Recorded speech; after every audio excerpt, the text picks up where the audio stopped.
That's right, as the Hebrew Israelites would say. Common Filth Radio, the best of 2016, available next week, 1 week from now, January 2nd. I hope you're looking forward to it. This is the last week of the Consumerist Pagan Holiday Sale.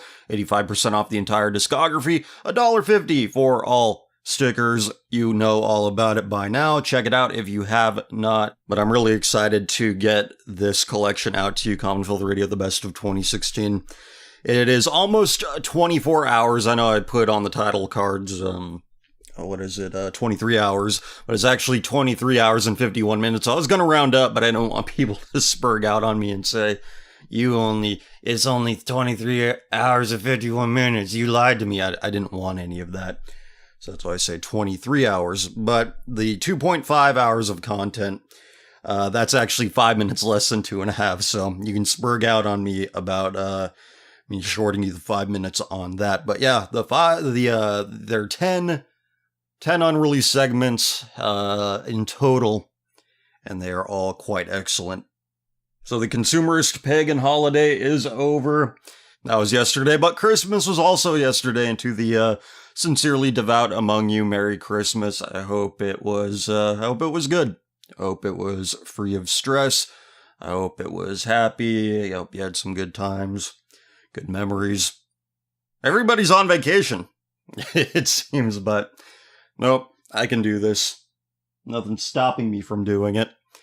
So, I was reading Proverbs out of the King James Bible, Proverbs chapter 5, and the wisdom is all here.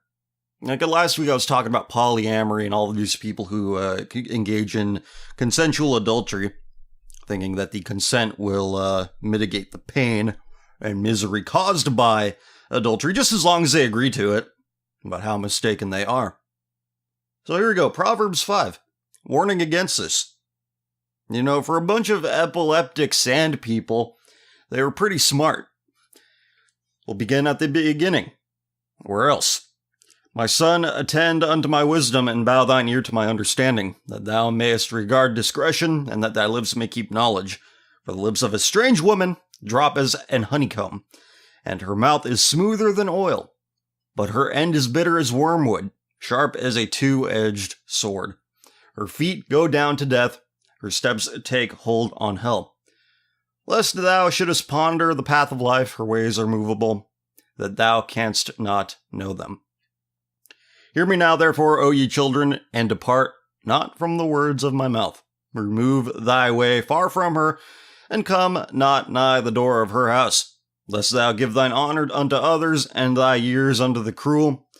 Lest strangers be filled with thy wealth, and thy labors be in the house of a stranger. Zero in on that one. That's 5:10 in Proverbs.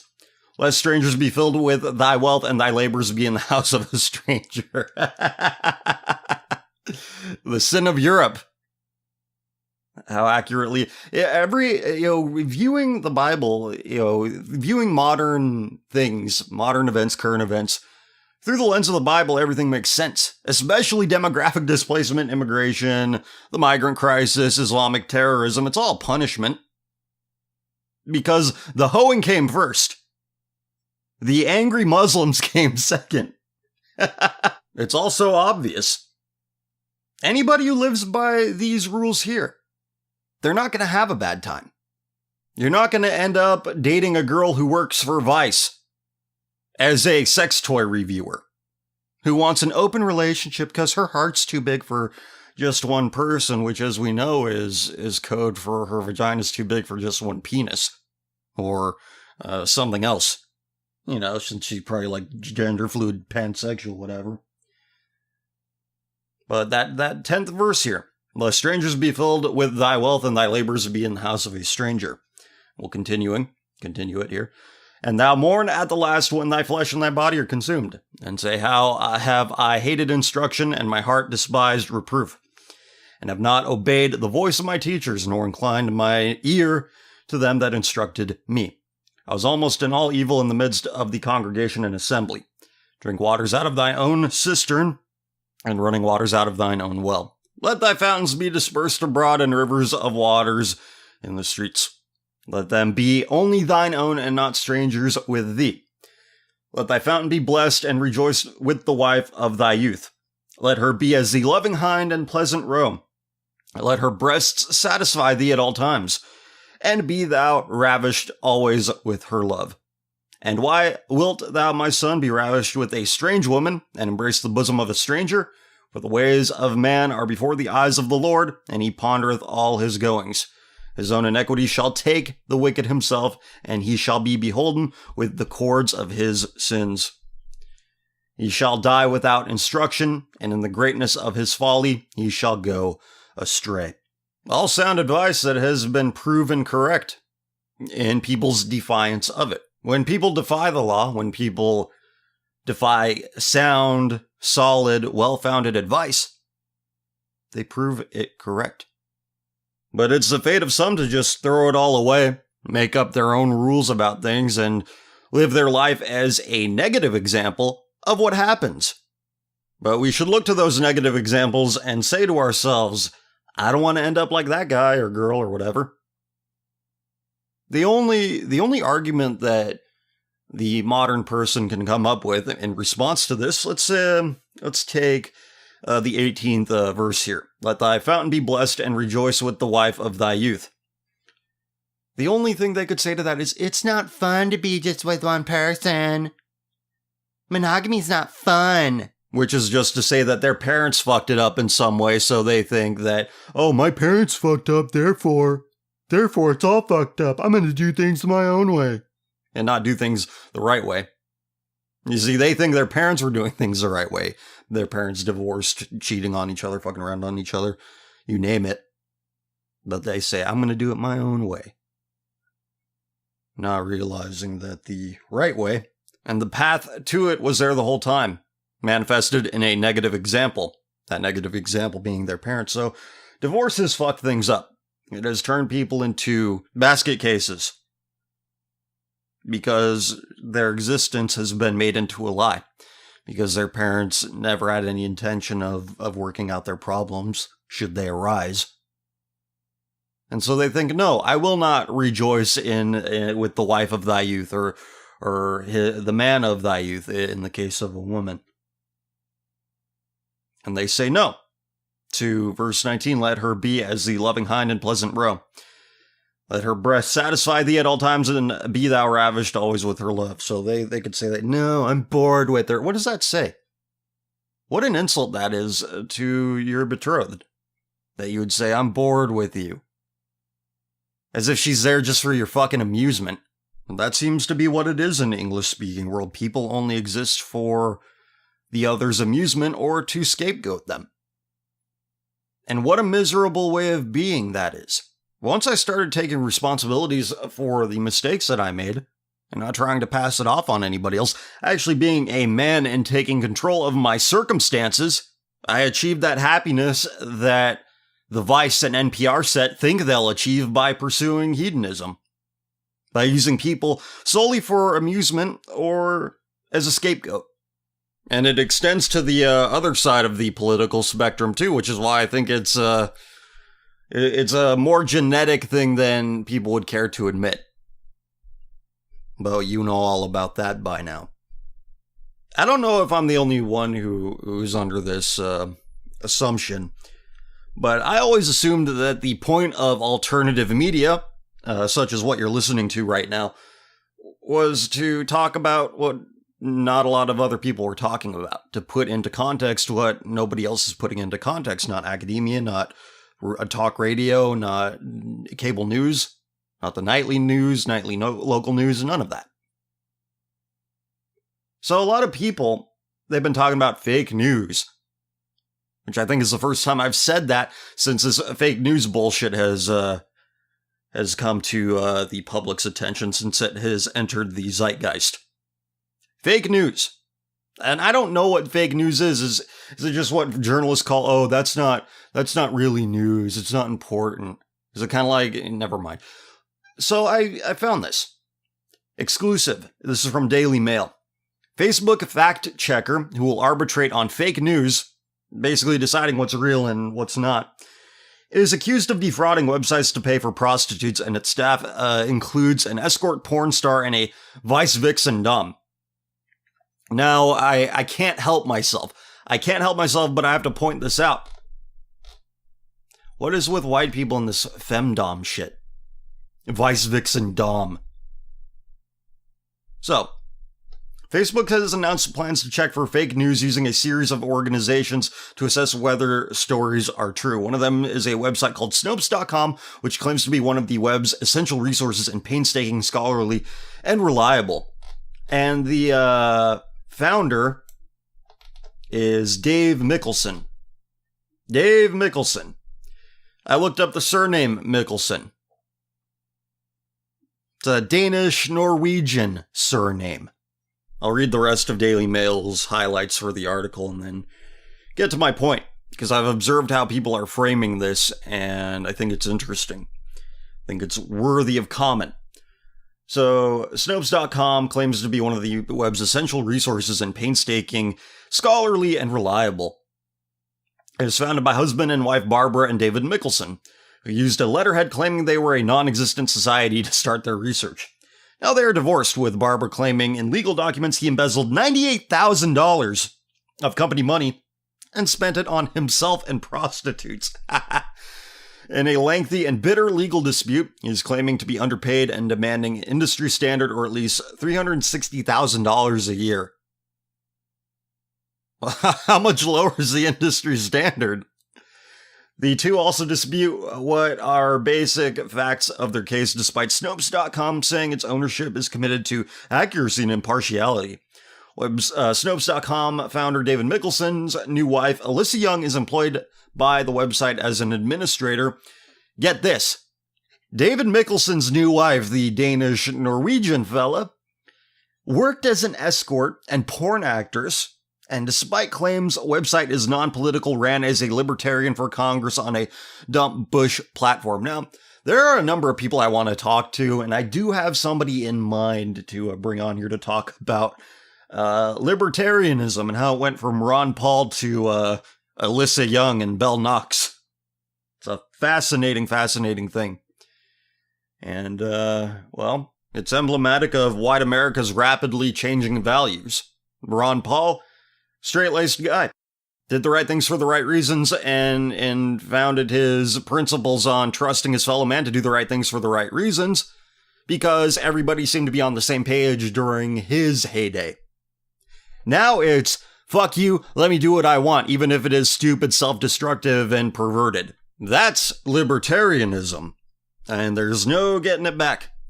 Its main fact-checker is Kimberly LaCapria, whose blog Vice Vixen says she is in touch with her dom side and is posted on Snopes.com while smoking pot. Okay, let me get to my point here. That's a good place to leave off because, that's where it ended. But a lot of people have been saying, oh, this guy's a fact-checker, but he does this. Okay, so he's a pervert.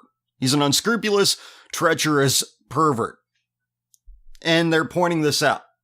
And they're making assumptions about his character based on this, which is the correct thing to do. Perverts are untrustworthy people through and through. All perverts are voracious in their pursuit of pleasure and feel good, and, well, they'd stab their mom in the back if it meant having a stronger orgasm. This is the response I've been seeing. He's a pervert who left his wife for a whore, therefore you can't trust him, and it's true. But you have to put this into context. People like Paul Joseph Watson, that sodomite, attacking him. Oh, he left his wife for a whore. Dude, you're a homo. You're the biggest pervert on the planet. This guy still has his facilities intact. Mr. Snopes here is a pervert. He is treacherous. However, he still maintains enough lucidity to maintain his attraction to the opposite sex, which is more than you can say for most right-wing vanguards. So, if I am to not trust Mr. Snopes, David Mikkelsen here, on the basis of his perversion, I sure as fuck am not going to trust you, sodomite. They say the arbiter of what is fake news and what is real news, he's not trustworthy. He's not trustworthy at all. So they use stories like this to create a misdirection, to direct attention away from the pathological liar that is the sodomite. But throughout my time doing this, doing social commentary, putting out the observations I've made about the world in which I live, I've received countless comments, tweets, emails about, oh, it doesn't affect you. It doesn't have anything to do with anything when it comes to the subject of sexual impropriety and abomination. Countless comments from people belonging to the political right telling me that a person's sexual proclivities have nothing to do with their sense of right and wrong. Nothing to do with their morality. But now I understand the true intention behind those words. I understand it observing the response to Snopes.com founder David Mickelson being a philanderer. People of the political right, like their leftist counterparts, only care when heterosexuals behave in questionable ways. Because they can use these instances to deflect away from what they really are. Look, they're just as bad. Which is just to say they think they're better. Even though their attraction is abominable. And you see this all throughout the political right. Those who don't explicitly promote sodomy, well, they implicitly promote it by saying, well, I don't care what you do, as long as you vote Republican, as long as you say nice things about white people, and on and on and on. You see this all throughout civilized society. People can do the most horrible things. And people will excuse those horrible things as long as that person who is engaging in the crimes, engaging in the abominations, just so long as they're helping something out. Oh, they help out the sports team. They give us a good sports team. They vote for our political party. They make speeches. Take Milo Yiannopoulos, for example. Milo Yiannopoulos goes on Joe Rogan's podcast, the Amazing Atheists podcast, and he recites talking points straight out of the North American Man-Boy Love Association's handbook. He says, there's a lot to be learned from man-boy pederast relationships that you can't get from parents, apparently. Yeah, I would hope that children wouldn't get that kind of relationship experience from their parents. And he's the white diaspora's favorite journalist. And then you have more obscure figures like Greg Johnson, who is also of the political right, advocating that white men explore their bisexual fantasies because that's what they did in, as he put it, great pagan societies. Which, last I checked, is what white curmudgeons accuse black people of doing, and it's evidence of how horrible black people are. But, you know, in my experience, like, I follow Tommy Sotomayor, and he has shows about this. And they have more adult conversations about the problems that down low niggas cause than fucking whites do. And this is why you see a migration of homosexuals to right-wing politics. Because they understand that white societies are the only people that view the homosexual as supreme. They're the only people that view homosexuals as superior. For example, homosexuals are like salt and soup, says National Front founder Jean-Marie Le Pen. The founder of France's far-right National Front Party, which is to say center-left, Jean-Marie Le Pen has compared homosexuals to salt and soup, telling a newspaper that if there's too much, it's undrinkable. The full online video of his interview has since been removed. Speaking to Le Figaro newspaper during a Facebook Live event on Wednesday, Le Pen said that homosexuals are like salt and soup. If there is none at all, it is a little bland, but if there is too much, it is undrinkable. Oui, they are so much more autistic than us. If you say otherwise, you got to go to jail, mon ami. Only white cultures believe in this myth that the homosexual is some artistic vanguard, when in reality they adopt the art from dead cultures, remove all sincerity from it, all higher inspiration from it, and reduce it nothing more to kitsch and camp. Anything they contribute. Artistically, politically, it's a cargo cult. But no, according to Jean-Marie Le Pen, homosexuals are like salt and soup. They use their special sauce to make it taste good. I like the flavor of HIV-positive semen. It's this kind of attitude that has turned Paris into a modern-day Sodom and Gomorrah. Every time somebody tells me about it, it's never in glowing terms. It's never like, oh, they're so traditional, the people are so nice. No. France is a terrible place, and they get what they get. I'm not going to bitch about demographic displacement because it's a function of how you behave. If the French behaved in a righteous manner, they wouldn't have the problems they have. People who have their shit together, people who do more right than wrong, They don't suffer the consequences of Islamic terrorism. And it's a shame that some decent people, they are caught in the wake of Islamic terrorism. But that serves as a reminder that neither side in this equation is righteous. And those who are righteous, well, they are put in harm's way. Innocent blood that is shed is the fault of secular European governments, secular American governments. And we must serve as a reminder that they're not our friends. White secularists are our enemies. They're like salt and soup. What a joke. Let's compare this. I'm going to go back to a story I read from ewtn.co.uk, which I believe is a Catholic website, but it doesn't matter. This actually happened. UK embassies and high commissions around the world are to be allowed to promote LGBT lifestyles by flying the rainbow flag in a change of policy announced by the new Foreign Secretary Boris Johnson. In a statement to the LGBT news website Pink News, Mr. Johnson said the former policy of allowing only flags of the UK, its overseas territories, and the EU would be reversed so that the rainbow flag could be flown to mark relevant international days, such as the International Day Against Homophobia, Biphobia, and Transphobia. And Boris Johnson, who's he? Well, let's remind ourselves. Boris Johnson, in the second paragraph on his Wikipedia article, says, mostly adhering to the Conservative Party line, he nevertheless adopted a more socially liberal stance on issues like LGBT rights and parliamentary votes. There is no right wing. There is no right wing. It's all just liberal bullshit. It's just a matter of where on the timeline they are. Are they in current year liberalism, or are they in the liberalism of 10 years ago? Boris Johnson. But you know what? Shortly after Mr. Johnson, we're going back to the EWTN article here, shortly after Mr. Johnson announced the change of policy, a peaceful protest was held in Jamaica. So they have their wits about them. If there was a demonstration against this shit in Britain, they'd all get to jail, mate. You gotta go to jail.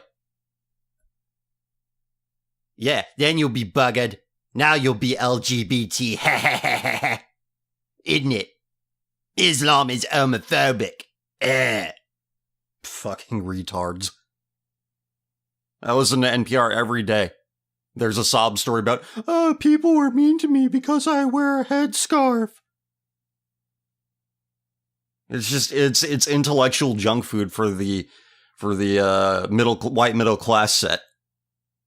They never analyze arguments. They never accept premises and ask what-if questions.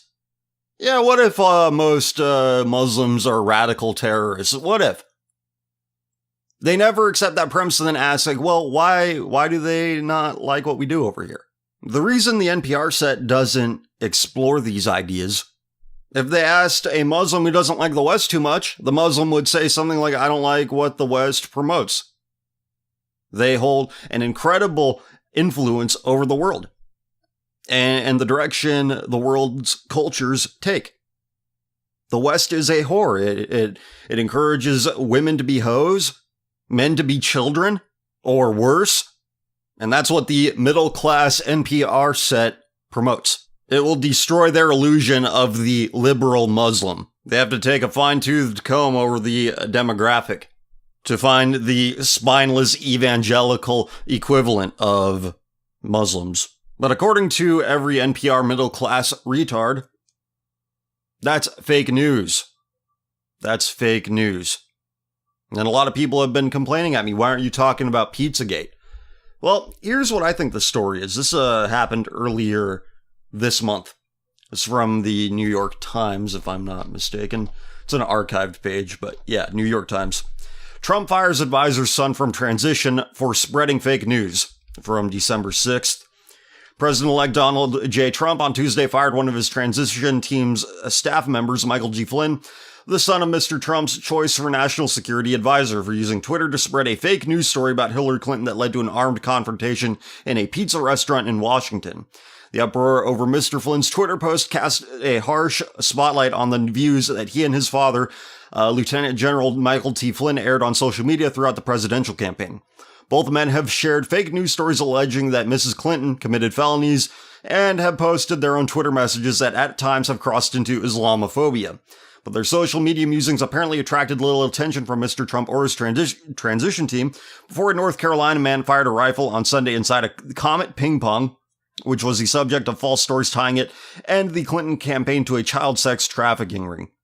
Hours after the episode, the younger Mr. Flynn, 33, went to Twitter to say that until Pizzagate was proved false, it remained a story. So, here's a story. And in either contingency, I've been right all along. Either this story's bullshit and Trump's firing of this individual was justified, or Trump is directly complicit in the cover-up. Which, if there is validity to this Pizzagate thing, it doesn't surprise me that Trump is complicit in the cover-up. Because Trump sympathizes with the pederast worldview. After all, his mentor, Roy Cohn, a homosexual pederast, he was buddies with that Epstein character who had the Lolita Express plane. So in either contingency, I was right all along in my approach to the Pizzagate thing.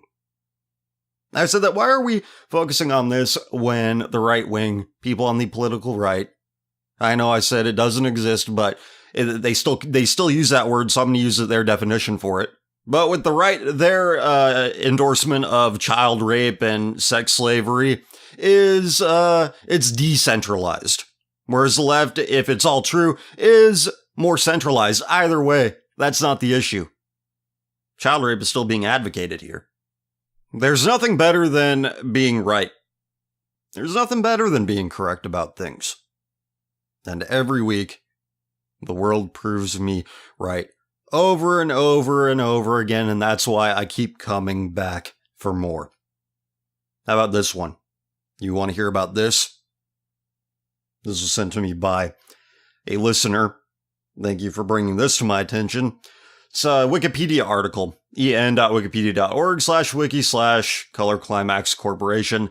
Color Climax Corporation is a Danish pornography producer headquartered in Copenhagen. It had been one of the leading producers of European pornography up until the 1990s, and as we know, in other words, white people and all of the tentacles the white diaspora has produced, there's no greater consumer, there's no better customer of pornography than the depraved European mind. It had been one of the leading producers of European pornography up until the 1990s. Since then, CCC has recessed most of its assets, but because its earlier works attracted admirers of classic pornography, imagine that kind of individual who's into classic pornography, and we're going to find out what classic pornography is. Color Climax Corporation still functions today via the internet. Color Climax Corporation began in 1967 with the publication of the porn magazine Color Climax, despite pornography being illegal in Denmark until 1969. And that's just the beginning. In 1969, Denmark legalized the production of all kinds of pornography. In the 1970s, CCC began to produce 8mm pornographic film loops. By the 1980s, videotape had replaced the film loops, sometimes as compilations of previously unreleased material. Color Climax Corporation films usually had a wider range of contents, including, drumroll please, bestiality. Some of which last starred Bodil Jensen and other content not widely available at the time. Eurolagnia was also displayed. Which I believe, what's that? Eurolagnia. In which sexual excitement is associated with the sight or thought of urine or urination. The term has its origins in the Greek language. Of course it does. Of course it does. More on Danish bestiality in a moment. Color Climax was the first to produce commercial child pornography films. From 1969 and 1979, or to 1979, from 1969 to 1979, Color Climax was responsible for the relatively large-scale distribution of child pornography. Between 1971 and 1979, the company produced 36 or more 10-minute films for its Lolita series. These films featured young girls, mainly with men, but sometimes with women or other children. The participating girls were mainly between the ages of 7 and 11 years old, however some were younger. Titles included Incest Family, Preteen Sex, Sucking Daddy, and Child Love. So as we see, Europeans everywhere have been using the word love as a code word for cum. But in this situation, it really means rape. for a real long time. Color Climax was known for its magazine series with titles such as Color Climax and Rodox. In their day, these were regarded as some of the best quality pornographic magazines in Europe. This was the case particularly in the UK, where prior to the year 2000, the sale of hardcore porn was illegal. Before this date, some British sex shops sold softcore British magazines in plastic packaging with a Rodox or Color Climax front cover on the outside. So up until the year 2000, somebody in Britain had their wits about them. But that person went away or capitulated or whatever. They compromised. And this company is still around. They've been not shut down by any authorities. See also Animal Farm. Video. There's a street name given to an infamous underground pornographic film containing scenes of explicit bestiality that was smuggled into Great Britain in the late 1970s or early 80s. Most of the film starred the Danish performer Bodil Jensen. And then it describes it. I don't have the stomach to read this. But we're going to read about Miss Jensen here, Bodil Jensen, who lived from 1944 to 1985. Was born in Denmark, died in Denmark. Bodil Jensen was a Danish pornographic actress born in the village of Hundage near Copenhagen. An animal lover. You know what that translates to. She ran a small entrepreneurial farm and animal husbandry business, and enjoyed celebrity status from her many pornographic films in which she was engaged in sex acts with animals. An icon and a celebrity for a time. With her own successful business, she failed to make the transition to movies when market sentiment changed and became impoverished, dependent on alcohol, stopped being able to care for animals, and died some few years later. The wages of sin. The love of her life was her dog, but friends comment she was very close to all animals, and before her decline cared deeply and affectionately for every type from rabbits to pigs. Oh, I'm sure. Continuing with Miss Jensen's depraved, debauched life, though not degenerate because, well, she was never regenerate, was she? That's why I've stopped using that word, because degenerate doesn't describe anybody anymore. Now, you see all those nice buildings in Denmark that were built 1,000 years ago. I don't know, I'm just putting a number out there, but whatever it is, it's a long time ago. Whatever their beauty there is to be had in Denmark, it was put there by people who knew better. Who actually strived towards higher things rather than striving to be an animal rapist. So, the daughter of a devout Christian mother and an absentee military father, Jensen grew up in the Copenhagen suburb of Hundage. Her mother was often physically abusive, sometimes violently so, and would whip her. A really strong Christian family there. At the age of 12, she was possibly raped by a stranger in a railway station. Her Danish biography and 1980s interviews say that they just talked her that she was nearly raped, but her mother believed she had been actually raped. On returning home to tell her mother, she was beaten and blamed for the incident. Seeking a means to retaliate, she vowed to her mother that when she grew up, she would have sex with boars, commenting in an interview that her mother was so shocked she thought I was allied to the devil. Turning to animals for affection, her dog became her best friend, companion, and lover. And she wore a locket with his picture for the rest of her life.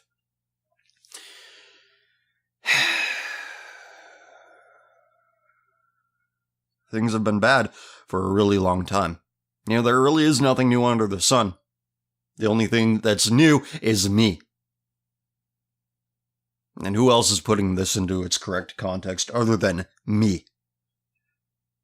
Initially, after leaving home at 15, Jensen found work on a farm in a conservative area of Denmark. Ha, sure. Her landlord, the farmer Gunnar Nielsen, commented she was passionate about animals. All of these euphemisms. All of these words to avoid saying what's really going on. He added that she was entranced by the sights of animals breeding, an activity she stated she found wonderful to help with. She later left to set up her own breeding farm, Insemination Central, which became popular for her ability to handle aggressive animals such as boars and was then ruined by country gossip, spread principally by farmers' wives who were unhappy at the prospect of their husbands working with a young, single girl on farm business. Friends such as Johann Kerr commented that she was never given much of a chance by such people. She commented later, 9 out of 10 men wanted to fuck me and their wives hated me. And that most adulterous nations, the top 10, Denmark was number 2. Not much has changed, has it? Launched in the context of a failing business and attempt to remain solvent in order to keep her livestock and home, her career in pornography began at age 17 when she appeared in light fetish pornography before establishing herself in the bestiality subgenre around age 25. The slippery slope is not a fallacy. And it's not only not a fallacy, but it is an accurate description. It is the inevitability of all human dysfunction, which is to say, human behavior. Man living by his own standards. She starred in a number of feature films and shorts for companies such as Color Climax Corporation and for the pornographer Ole E.G., in which she and others had sex with various animal species. Between 1969 and 1972, she starred with animals in over 40 movies. The movie A Summer's Day was released in the U.S. as Animal Lover. She wrote a column answering readers' letters in Screw magazine. And again, this Color Climax Corporation still exists to this day, despite the fact that in their library they have child pornography movies and bestiality movies. In this genre, Jensen drew special attention worldwide as the Boar Girl, a reputation earned from her live performances with swine, as well as her participation in films shot with pigs on her own breeding center. The movie she appeared in combined a peculiar blend of the tolerant contemporary Danish society image and Scandinavian rustic nostalgia. Tolerant contemporary Danish society. This is also the inevitability of tolerance. Tolerance leads to a woman fucking pigs. See, that's not a slippery slope. If you said somebody, tolerance leads to girls fucking pigs, people say, that's slippery slope, that's slippery slope. But here you go. Here's living proof of it. Her Danish biography comments of her domestic life. The scene is classic Rabelaisian more than anything else, harkening back to the Middle Ages when people and their animals often did live in the same house. There's something else they're doing there that, she's doing that they didn't do too much, probably, most likely. The award-winning documentary Bodil Jensen, something by, Shin Kichi Tajiri, honorary Aryan indeed, shows her living with her animals on her farm during this era, including their care, her affection for them, and her sexual life entirely to the tune of Beethoven's Sixth Symphony. An involuntary artistic choice that became necessary when the original soundtrack recordings became unavailable through a gaffe. At the time, she lived with 2 rabbits, 7 dogs, a dozen pigs, some cats, and a guinea pig. Oh, not and a guinea pig, there's more. A guinea pig, a mare, and a beautiful black stallion named Dreamlight. That was a quote from the biography, I think. Her Danish biographer commented later that she seemed a very open, warm-hearted person, very at home with nature, and that when she plays her erotic game with the dog or horse, it is not only a sexual curiosity, it is an erotic play with animals she loves and who are devoted to her. The natural poetry of the Aryan soul. Wow, so beautiful. That's what IQ gets you. That's what a high IQ gets you. It buys you the ability to describe bestiality in poetic terms. In flowery, nice terms. It makes me sick. I'll give the rest of my thoughts at the end here.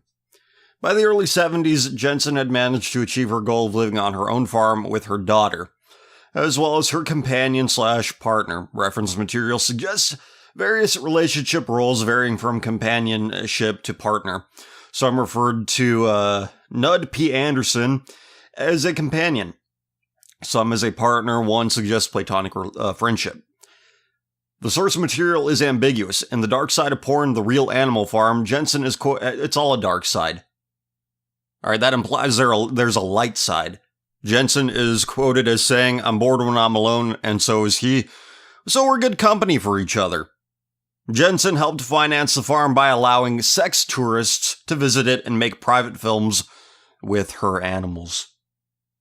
So all throughout Denmark, oh, what's in Grandma's basement here? What's this? Oh, let's hook up the 8mm machine and see what it's all about.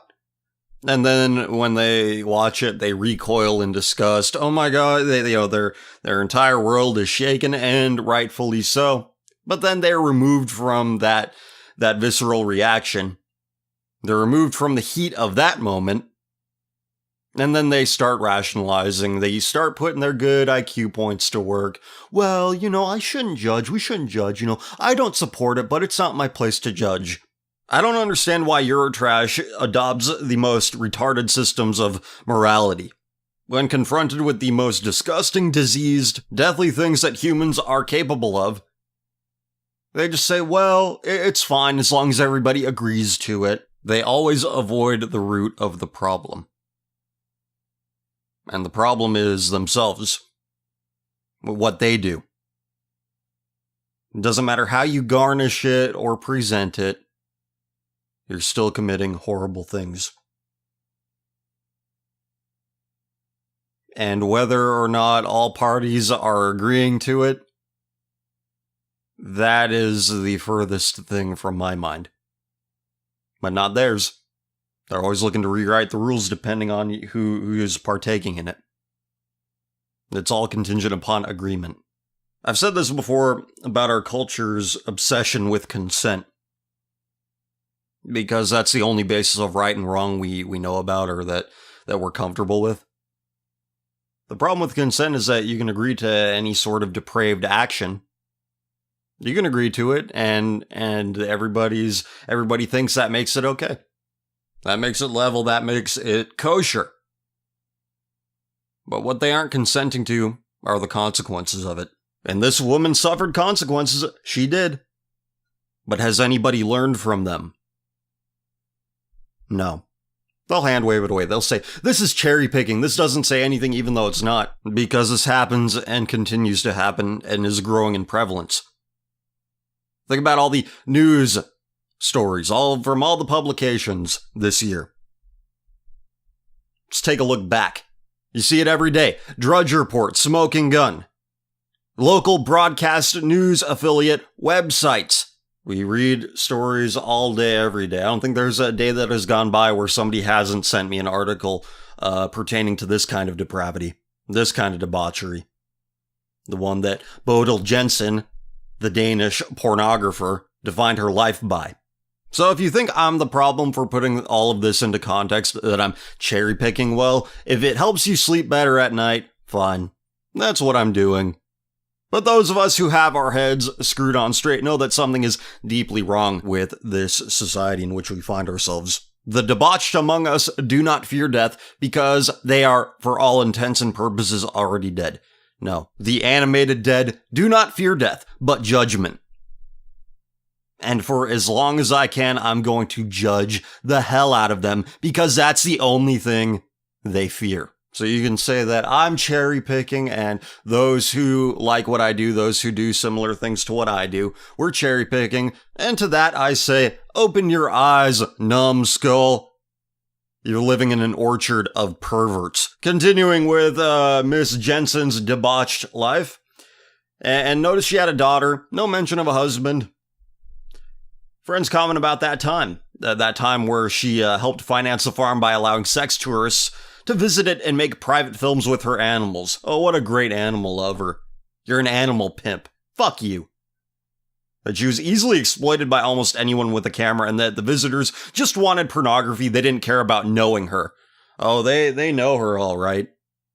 Again, look, here's European morality on full display. The visitors didn't care about her, they just wanted porn.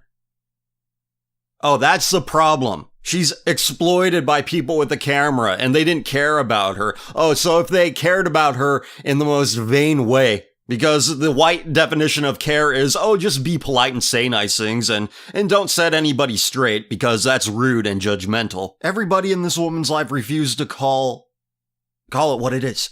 And that's the beginning of wisdom, calling things by their correct name. And nobody in her life had any wisdom to say, you should stop. Not the man who lied down with her to make a daughter, not her companion, none of it. And she was easily exploited by almost anyone with a camera, and they just wanted pornography. They didn't care about knowing her.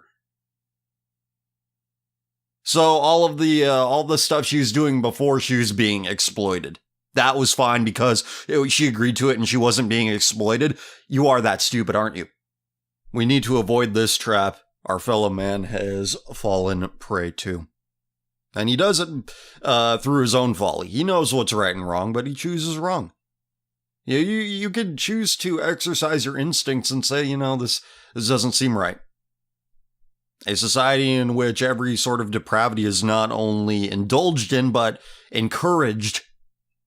We open up these avenues of being as if they are viable alternatives. Because we see this destructive, apathetic mindset manifest itself in other ways. Less shocking and more mainstream than bestiality. We encourage our kids to be homosexuals. I'm going to read you a post here from a blog post that I found a number of years ago. This girl, guess the race by the way, says, if I have a gay kid, it's going to be really hard, but not like oh my god, my kid's gay, how horrible way. More like oh my god, I have to not spaz out and be one of those moms that sets their kid up with every other gay person they know, and I have to work on not over-shipping my kid with their partners and not get super overexcited when I see them kiss or something kind of way. It's going to be really hard not to die of adorableness if my son or daughter one day decides to date other boys/girls. And that's another path our society deems as valid and something you should try out and no big deal.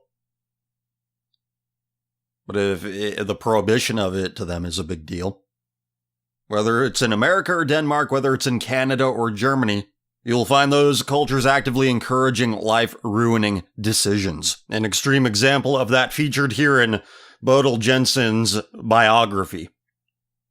We'll continue reading from her Wikipedia article.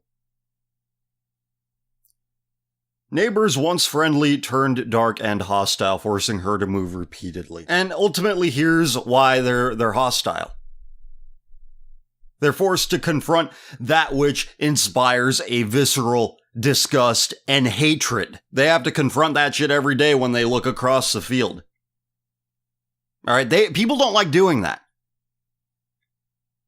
People like to remove themselves from the depravity and then intellectualize it and saying, well, it's their choice. Once they see what that choice actually is, they don't like that. They're saying, why did you prove me wrong?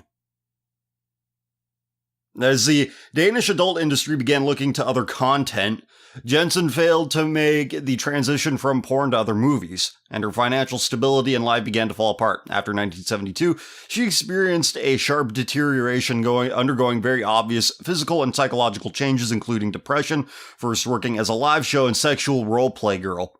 By 1980, with little remaining means of income and spiraling debt, the only work she was able to retain was a hectic routine of small-scale live shows most evenings. Tajiri commented, sadly, commented sadly, accepting the Grand Prix at the first Wet Dream Film Festival was the worst mistake we made with our film, but we were too flattered by the response at the time to realize it, Jensen commented it in a 1980 interview. Things went completely out of hand when Spot died. I started taking sedatives. But when someone referred to them as loony smarties, I threw them in the fireplace. Instead, I started drinking and eating excessively. Yeah, loony smarties, sedatives, alcohol, everything to check yourself out of reality. This sick, disgusting reality you created for yourself, and nobody in your culture said, stop it. Stop being a whore. Stop sucking dog dicks. Stop being an animal pimp. Quit it.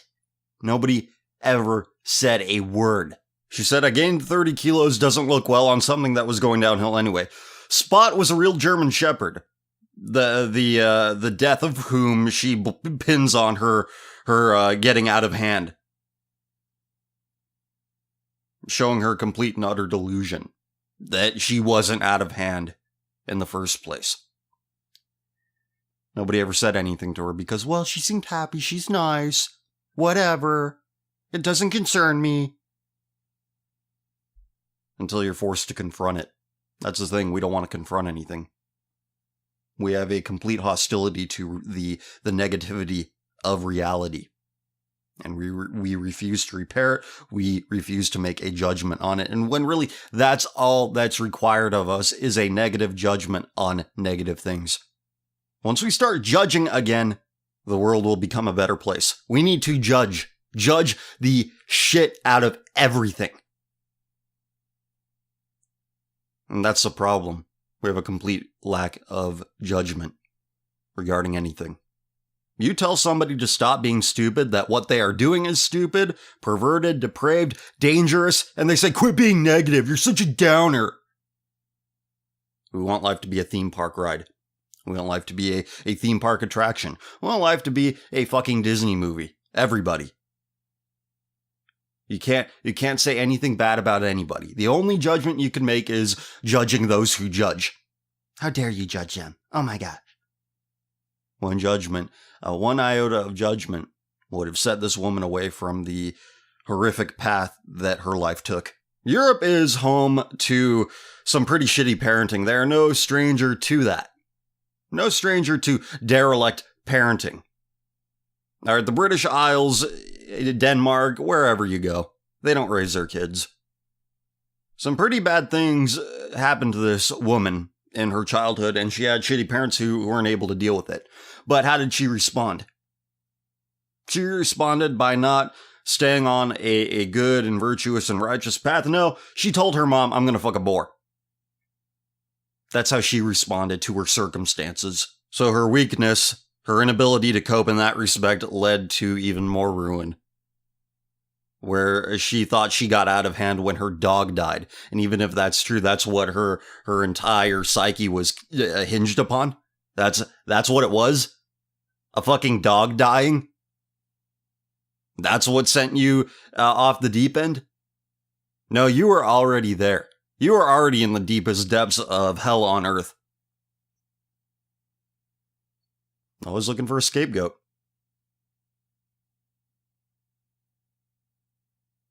So, Spot was a real German Shepherd, she continues in her interview by saying, Spot was a real German Shepherd that I got from an animal hospital 10 years ago. She had been beaten. She never became anything but a little weak dog. I've never been able to talk to other girls, but I've always been with men. Spot was my female friend. She understood what I said.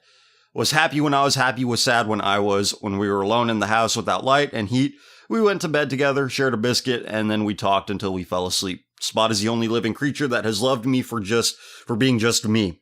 She didn't expect to get anything back. She soothed me when I was ill. I've experienced a lot with Lassie and I like him a lot, but it'll never be the same as with Spot. This woman was never admitted to a mental institution. She's free to fuck dogs her whole life and make 40 different films doing it. Among other animals. Okay, so we get the picture here. I think we've read enough. She ended up dying of either suicide or cirrhosis of the liver. There are conflicting reports on that. This woman's entire life is defined by bestiality. And that's her choice, so apparently that's a good choice. Because, well, she made a choice to do it. Therefore, and the company that employed her is still operating to this day. This company that employed her, the Color Climax, whatever, a company that produced bestiality and child pornography, still exists, still making money to this day.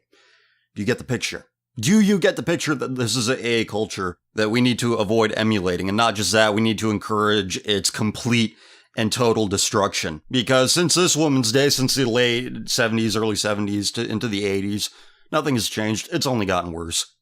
The only difference is that this depravity is now protected by the full force of the law. How about this from Thought Catalog? This girl's Tinder profile is all about dog sex. She says, And she takes a selfie as she's looking at these two dogs doing what they do. She says, saw these 3 dogs fucking. Oh, it's 3 dogs. Never mind. Saw these 3 dogs fucking while I was on a jog. It was anatomically complicated, but I figured it out after about 20 minutes of close observation. The black dog had penetrated the pit bull. No, never mind. It's official, Tinder is hell. And this is from Thought Catalog, a mainstream publication. Yeah, I'm not reading her graphic description of that shit, but I'll read Clint Conway's take on all this. It's official, Tinder is hell. I was holding out hope for a while. I actually met one of my old girlfriends on Tinder, but nope, Tinder is hell. I could put up with the shirtless bros and the nasty sexting and the tone-deaf bios people think others are interested in, but this girl and this bio broke the camel's back and then ran over it with a tank. Her primary Tinder picture is of 3 dogs gearing up to copulate, and her bio is about giving us a summary of the picture. Allison then proceeds to take some selfies with the Randy canines because why not? Allison, 21, from Wesleyan University. Like, these are her only other photos on Tinder. This is seriously the last straw. I am deleting this app, says Clint Conway. Well, shame on you for having it in the first place. And by the way, it's another pale, blue-eyed, whatever. All right, the punchline writes itself. But, oh no, it's my fault. It's my fault for judging this behavior by selling stickers telling you what these girls really do. No, it's my fault, right? I made them do it, right? It's my fault that Clint Conway saw this shit. Because we all know what she's doing when the camera isn't pointed at her. Clint Conway's disgusted, I'm disgusted, and the antidote is judgment. Judgment is the only thing people fear because they're already dead. All right, every day they live their life, they're dead. They look in the mirror, they see death. And she describes the dogs having a 3-way here. She describes it as a lot of fun. She says, it looks like a lot of fun. Looked like a lot of fun. Those are her exact words on her Tinder profile. But we're really judging these women. We're really judging them. But think about the complete lack of judgment in this woman's life. 21 years old. 21 years old. And this is what she is. This is what she puts herself out as. Nobody's judging her in her day-to-day life when she's interacting with people, having to look people in the eye. Nobody's judging her. Nobody. And this is why she thinks this is acceptable.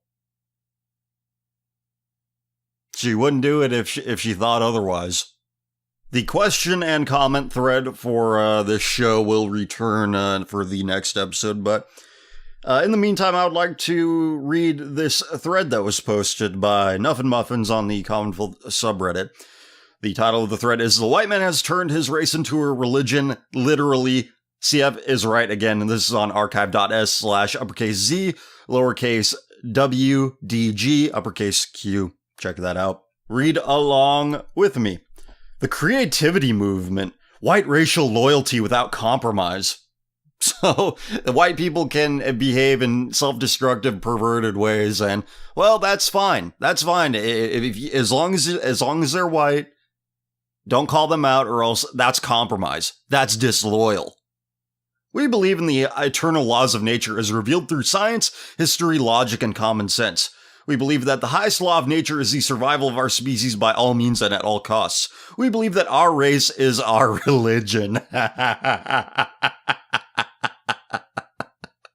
And you will be led astray by it every time. We believe that racial loyalty is the greatest of all honors and racial treason is the worst of all crimes. We believe that what is good for the white race is the highest virtue and what is bad for the white race is the ultimate sin. We believe that the white race is the finest and noblest creation of nature. We believe that creativity is the essence of the white racial soul. We believe that the white race is and always has been the originator and creator of all worthwhile culture and civilization. Yeah, bestiality films from Denmark. That's high culture right there. We believe that for the white race to survive, expand, and advance, we need, first of all, a revolution of values through religion. Therefore, we completely and categorically reject the Judeo-Christian, democratic, Marxist, liberal, feminist values of today and supplant them with new and basic values of which race is the foundation. Now get this one. We believe that Jew-spawned Christianity is the deadly mind poison which destroyed the glorious white Roman civilization and is currently destroying all of the white race. Therefore, Christianity must be exposed, defeated, and eliminated in order to save the white race. And this was posted on May 29th, 2016, which is around the time that I uploaded the We Was Romans standalone video from the episode of Tumbleristas I did containing that segment. So yeah, this is literally We Was Romans. You know, they collapsed all on their own, right? That the word of God had nothing to do with it.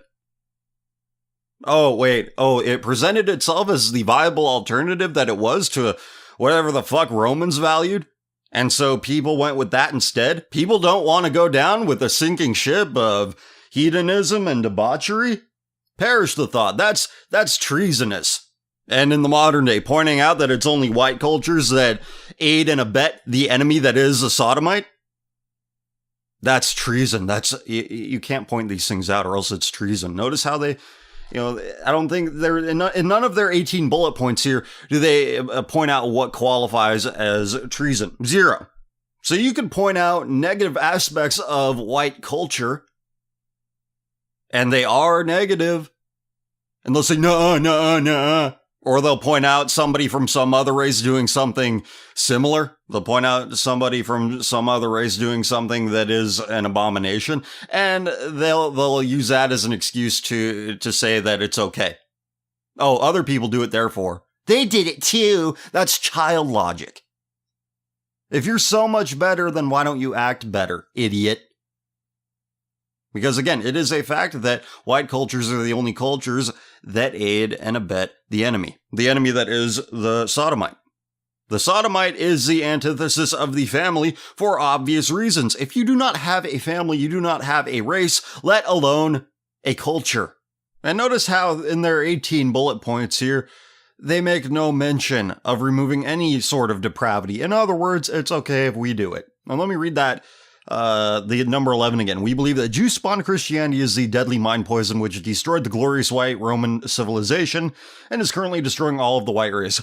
Therefore, Christianity must be exposed, defeated, and eliminated in order to save the white race. So their issue with it is that Christianity does not elevate man on the sole basis of his genetic circumstances.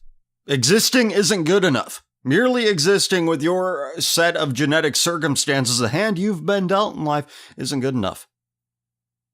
You have to change yourself to God's will, not choosing a God based on what you think is good at the time. You have to change. And they think they're just fine as the way they are. But as I have proven time and time again, the present manifestation of white culture is a liability. It is a liability because it promotes weakness. It promotes just the most soul-destroying, life-ruining things as a good thing. They think it's fine as long as you have the same politics as them.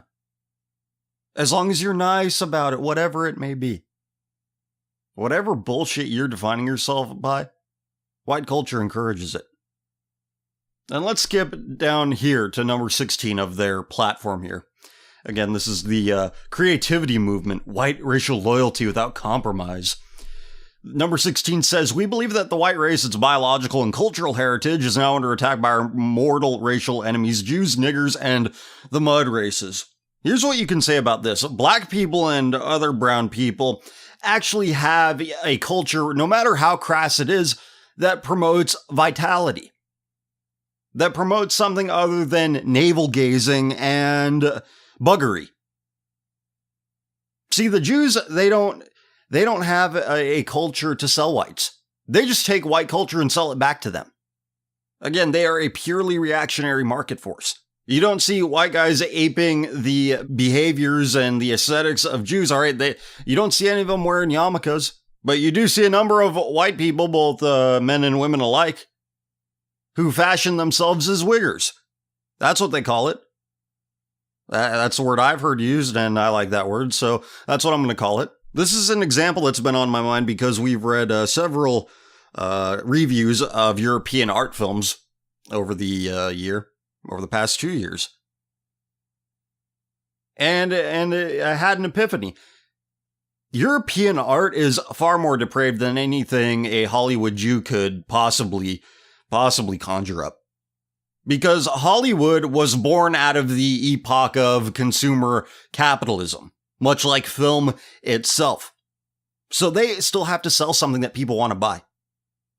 All right, it's not like European art films where they can get away with making the most disgusting, stomach-churning things ever put to film. And they can get away with it because it's all taxpayer funded. They don't have to sell it to anybody. They don't have to make it palatable to general audiences. I see a lot of movies, and nothing has ever come close to the depravity portrayed in Salo, or the 120 Days of Sodom, or a Serbian film. Nothing out of Hollywood, nothing I've seen in the multiplex even approaches that level. So you can't blame the Jews for creating shit that they just saw the Goyim doing, so they repackaged it and sold it back to them because they demand it. But you do have a case with black and brown people. But you have to ask yourself, why does white culture to whites look so meek and worthless in comparison? Somebody sent these tweets at me and I retweeted them because they were really good. It said, I think a lot of anti-Semitism is rooted in the fact that they're profiting instead of the whitey complaining, like the porn consumer who complains about the Jews pushing porn/sex culture, and this applies to so many people. They're not interested in reforming their own culture so that this porn and just this erotomania that seems to be plaguing everybody. No, we're not interested in reforming that part of ourselves. We're just complaining about who's profiting off of the consumer demand for it. And it's very easy. It's very easy to put somebody out of business. You just stop buying their products. That's it. That's all. The solution is obvious.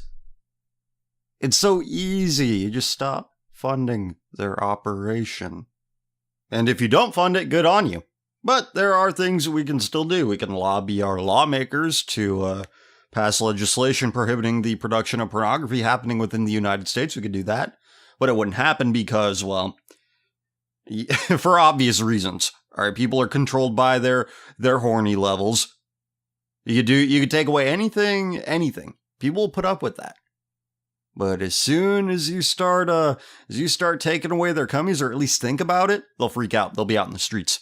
Reinstitute sodomy laws, and you'll have a gay pride parade in every major city every single day. They'll say that anal predation is a human right. And anybody who says, anything that exists, suddenly it's a human right. It's a human right. Fair compensation for your labor, decent, safe working conditions, nah, none of that stuff's a human right. It used to be, and then they're like, okay, well, we got it. It was a pretty obvious thing to do. We got to move on to something crazier, and here we are. The slippery slope is not a fallacy, but an inevitability. But I'm getting off track here. There's a good comment left on the subreddit thread that said the white man has turned his race into a religion, literally. And it said, the top comment says, there's this wing of white people who think they deserve everything and believe that they should be in charge without actually showing capability. Doesn't this remind you of a certain group of people who receive this accusation all of the time? They think that just because they're white, they're obviously superior and deserve special rights. I agree that whites should be majorities within their own countries, and that Europeans have contributed much to the world, but the white people who actually helped their race didn't bitch and moan on Reddit, they worked. Yeah, and they didn't fixate on their genetic circumstances. People who actually have something that they can hang their hat on, something that they built, something that they contributed to, something that they're actively a part of in building, they don't fixate on their race. It's just a fact of life. It's the hand they've been dealt, and that's it. That's it. That's as much thought as they give it. The current crop, how many of us have achieved anything, really? How many of us have something that we can say, yeah, I did that. That's good. I contributed. I did my part. I left things better than they were in some respect. So we make a golden calf out of the most baseline thing, which is a genetic circumstance. And let me address this. You said, I agree that whites should be majorities, and this comes from a real big boss. I agree that whites should be majority within their own countries. Well, if they're not a majority anymore, then it's not their country, all right? Nature is a cruel mistress. It doesn't care what things should be, it just cares about what things are. Whites just can't stand around and expect the brown people within their midst to not replace them, because that's what they're going to do. All right, they don't have this need to wait for permission to do everything. If you want to keep your nations, whatever it may be, you have to take it. To say to hell with permission and take it back for yourself. Especially in terms of demographics, you're never going to vote that problem away. Just like you can't vote most problems away. All right, white people for fucking 60 years have been trying to vote Republican. Oh, the Democrats will vote Republican this time, and it never works. They institute Planned Parenthood. Trying to breed the brown people out of existence doesn't work. Brown people are still here, and they're more belligerent than ever before. Eugenic practices always backfire. And let me give you an example of the difference between, just something I've noticed here. A difference between blacks and whites that especially with the release of this Joe Mixon video. And if you don't know who Joe Mixon is, he's a college football player who back in 2014 was suspended for the duration of his entire freshman year of college from the football program because he punched out a woman. Well, the video from that incident was released pretty recently here. And the video shows that he was not the aggressor. Joe Mixon, black guy. And this white woman, whoever the fuck she was, she shoves him, strikes him in the face, and he hauls off and punches her. Now, I'm not saying what he did was right, but it highlights something very interesting. I'm going to talk about another video that was brought to my attention some time ago, but I watched it again recently. This is this hood prank. These guys, they go into the hood, the ghetto where black people live, and they walk up to black guys using their phones in public. He walks up to him, oh, can I check the time? He takes the phone from the dude, and every one of the clips, the black guy wrestles the dude down, shoves him, punches him, takes his phone back. And here's why I think, people say like these prank videos are fake. Some of them are, definitely, but here's why I think that this one isn't fake. You see, black people, they just react. They're not like, well, why did you do that? Or what are you doing? No, they react. They're getting shoved around, they're getting hit, they hit back. If somebody's trying to take their shit, they take it back. They're not sitting there like, why are you doing this to me? Trying to reason with people? No, they know they're in an unreasonable situation. And it's absurd. A number of years ago, Ray Rice of the Baltimore Ravens, he's not in the NFL anymore, but something similar happened to him. It was I looked it up, February 2014. He was arrested for domestic violence. All right, we knew what he did. He punched out his lady. And he was suspended. But the video came out, and then the Baltimore Ravens released him outright. Well, the video changes. It tells you something you didn't know. What do you think a woman getting punched looked like? And a similar thing's happening with Joe Mixon now. He hasn't been dismissed from his team outright, but he was suspended his entire freshman year. Right, that was 2 years ago. Here he is now. They're getting ready to play a bowl game. And they force him to do some embarrassing, emasculating press conference. But connecting this back to the declining demographics of white nations. Instead of maintaining their heritage and doing what they need to do, and abandon the complete apathy that allows brown people to run roughshod all over their demographics, instead of doing what they should do, they blame brown people for taking over simply for not fucking up like white people have. They're living life as it needs to be lived in order for them to survive. It's not their fault Whitey refuses to do so for themselves. They refuse to live life as it should be for their continued survival for themselves. No, they need everything to be perfect, every chess piece to be in the right position, not realizing that they're playing against another person. And they're not just going to sit on their hands while their opponent's sitting on their hands doing nothing. And with that being said, I have nothing else to talk about for this episode other than looking back on this year that was. What an insane, crazy year it was. I'm calling 2016 the year everybody lost their minds. This entire presidential election campaign was like a neuralizer for white America. White America lost its goddamn mind. They sold their souls for a decade of palliative care, for fucking democracy. But I have a suspicion that 2017 will be even crazier. I won't have a lack of things to talk about, that is for sure. But no matter the level of insanity, I will be here making sense of it all and putting it into context in the way that only I can. Common Filth Radio, best in the world. Let's listen to some Christmas middies.